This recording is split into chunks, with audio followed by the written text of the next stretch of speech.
Hey guys, rate analysis में हम लोग पर्पस और इम्पोर्टेंस ऑफ रेट एनालिसिस जो होता है उसके बाद में नेक्स्ट इन लाइन हमारे पास में थर्ड टॉपिक है, that is factors affecting the rate analysis. Briefly हमने इसके बारे में ऑलरेडी डिस्कस कर लिया था। जो हमने साइट प्लानिंग के रिस्पेक्ट में मैंने कुछ चीज़ें बताई हैं, ट्रांसपोर्टेशन जो दूर और पास हो जाती है उसके रिस्पेक्ट में मैंने बताई हैं, बल्क क्वांटिटीज़ के बारे में मैंने जिक्र किया, स्मॉल क्वांटिटीज़ के मैंने बारे में जिक्र किया। तो ये कुछ ओवरव्यू था उस चीज़ का, बट डिटेल्स में हमारे पास में कुछ 10 पॉइंट है जो कि हमारे रेट एनालिसिस को इफेक्ट करते हैं।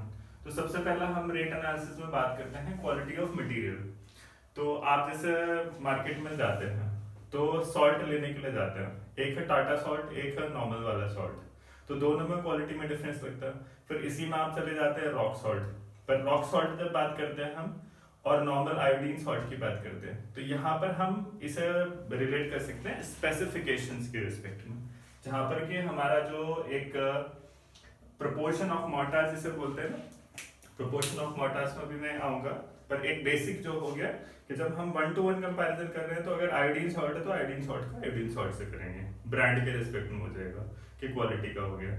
सिमिलरली जैसे एक वुड होती है टीक वुड, ठीक है, टीक वुड के रिस्पेक्ट में बात करेंगे तो अब मान लीजिए कि हमारे पास में एक पेड़ है, ठीक है, जिसकी जो स्टेम है हमारे पास में 7 फीट डाया की है, ठीक, और एक हमारे पास में टीक वुड है जिसकी स्टेम जो है वो मुश्किल से ये वाला जो डाया है वो 1 फीट है। तो क्या आपको लगता है कि दोनों के रेट में सिमिलैरिटी होगी? नहीं होगी, कभी नहीं होगी। रीजन भी कि जो 7 फीट डाया वाला हमारा ट्री है इसकी क्वालिटी हमारी बहुत हायर साइड में जाएगी, क्योंकि ये जो ट्री होगा वो मोर देन 100-150 ईयर्स ओल्ड होगा, जहां पर हमारे 1 फीट डाया की टीक वुड की क्वालिटी जाएगी वो हार्डली हमारा 20-25 साल पुराना पेड़ होगा। तो यहाँ पर आ जाती है हमारी बात क्वालिटी ऑफ मटेरियल से। सेकेंड हम बात करते हैं प्रोपोर्शन ऑफ मटेरियल। तो प्रोपोर्शन ऑफ मटेरियल का एक बहुत सिंपल एग्जांपल है कि let's talk about the mortar. आप लोग मोर्टार के बारे में जानते होंगे, मोर्टार मींस सैंड का प्लस सीमेंट का मिक्सचर प्लस इसमें वाटर होता है, ठीक है। बट जब हम रेशो लेते हैं तो वाटर को नहीं लिखते हैं, हम जब रेशो लिखते हैं तो 1:6 लिखेंगे। अगर सीमेंट और सैंड है 1:4 लिखेंगे, 1:8 लिखेंगे या 1:10 लिखेंगे, ठीक है। तो आपको लगता है कि जो 1:6 का रेशो है इस सीमेंट की कॉस्टिंग सेम होगी 1:10 के मुकाबले? नहीं होगी।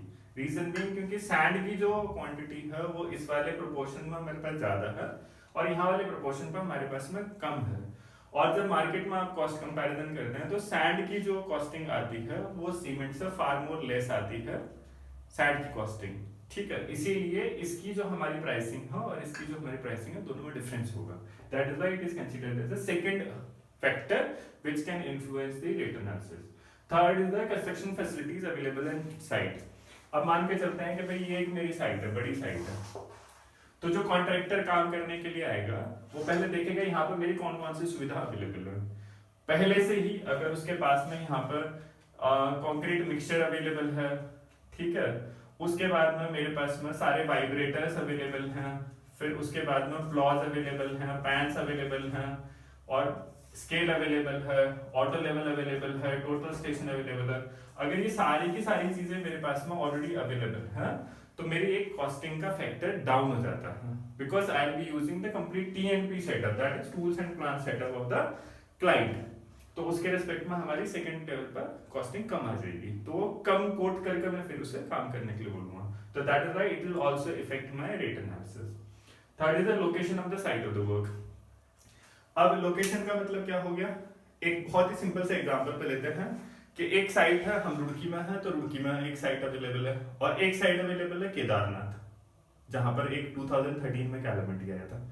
तो क्या मैं सेम पैसे, अगर 100 रुपए में मुझे कोई काम करना तो 100 रुपए में मैं कोई काम यहाँ पर रुड़की में और 100 रुपए में वही काम मैं केदारनाथ में कर सकता हूँ? नहीं कर सकता, क्योंकि distance of the site is far more compare to Roorkee. Kedarnath यहाँ से 400-500 किलोमीटर आगे पड़ता है। और दूसरी चीज क्या है, वो हिली टेरेन हो जाती है, तो हिली टेरेन में सारा मटेरियल का ट्रांसपोर्टेशन जो होती है वो बहुत महंगी पड़ती है। जो सीमेंट का बैग एक 350 रुपए का यहाँ पे पड़ता है, वही सीमेंट का बैग मेरा 550-600 रुपए में जाकर मुझे केदारनाथ में पड़ता है। तो it will completely change the rate analysis थी। तो उसके रिस्पेक्ट में हमारे बहुत बड़ा इन्फ्लुएंसिंग फैक्टर हो जाता है साइट का। ठीक, चौथा पांचवा हमारे पास में आ जाता है फैसिलिटीज ट्रांसपोर्टेशन की। ऑलरेडी जो हम डिस्कस करें कि जो ट्रांसपोर्टेशन की फैसिलिटी जो मैं बात कर रहा हूँ कि मटेरियल को ट्रांसपोर्ट करने के लिए मेरे पास में क्या फैसिलिटी है और मेरे पास लेबर को ट्रांसपोर्ट करने में क्या फैसिलिटीज अवेलेबल है, तो ये मेरे लिए एक इफेक्ट करेगी। फिर उसके बाद में आ जाते हैं मेरे ओवरहेड चार्जेस। ओवरहेड चार्जेस का मतलब हो गया कि मेरी लेबर साइट पर काम चल रहा है, ठीक है, अब 3 दिन तक कंटिन्यूअसली बारिश हो रही है, नॉन स्टॉप बारिश हो जा रही है, तो मुझे क्या करना पड़ेगा, उनके रहने का भी इंतजाम करना पड़ेगा, उनके खाने का भी इंतजाम करना पड़ेगा।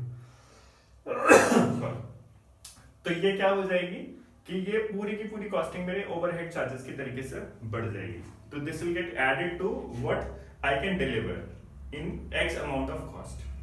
Next is miscellaneous expenditure of profit desire. ठीक है, miscellaneous expenditure of profit desire का मतलब क्या हो गया यहाँ पर कि जो मुझे प्रॉफिट चाहिए उसमें मेरे मिसलेनियस एक्सपेंसेस किस तरीके के हो रहे हैं। एग्जांपल के तौर पर कि मुझे गाड़ी से कम्यूट करना पड़ेगा साइट पर, मुझे 10 चक्कर मारने पड़े, 10 के बजाय 20 मारने पड़ सकते हैं। फिर जो मेरा अपना साइट सुपरवाइजर दिया हुआ मैंने, साइट सुपरवाइजर अगर मैं दूंगा तो मेरी कॉस्टिंग बढ़ जाएगी, तो मेरे प्रॉफिट में से कम आएगा। उसकी बजाय अगर मैं खुद ही वहां पर सुपरवाइज कर लूंगा तो मेरी कॉस्टिंग टू एन एक्सटेंट कम आ जाएगी। तो these can be considered as miscellaneous expenses. Then comes the experienced workers of amenities provided। अब एक चीज बहुत सिंपल सी बात है, एक इंजीनियर 10 साल एक्सपीरियंस वाला महंगा मिलेगा और एक फ्रेशर इंजीनियर सस्ता मिलेगा, पर फ्रेशर इंजीनियर को एक्सपीरियंस भी कम होगा, बट वो रेट एनालिसिस में मेरा ऐड हो जाएगा कि जो क्लाइंट डिजायर करेगा कि I need a 5 years experience engineer और 15 year एक्सपीरियंस इंजीनियर, तो that will get added to the cost of the human person in rate analysis. फिर आता है हमारे पास में proper management and guidance. Proper management and guidance का मतलब हुआ कि डेडिकेटेड मेरी पूरा का पूरा along with the site engineer, मेरा आर्किटेक्ट भी है वहीं पर, मेरे फिर उसके बाद में ड्राफ्ट्समैन भी वहीं पर अवेलेबल है, फिर मेरा प्लम्बिंग इंजीनियर भी मैंने एडिशनल लिया हुआ, इलेक्ट्रिकल इंजीनियर भी एडिशनल लिया हुआ, फिर मेरा जो सिस्टम्स है बिल्डिंग इंजीनियरिंग सिस्टम्स है, इसका मतलब फायर वाला इंजीनियर भी लिया हुआ, उसके बाद में कम्युनिकेशन जो ईपीए बीएक्स सिस्टम्स हैं, नेट सिस्टम्स हैं, ये सारों की अगर मैं टीम पूरी की पूरी वहां पर मैन करता हूँ साइट पर, तो they will add to my cost of delivery, तो which will get added to the rate analysis also।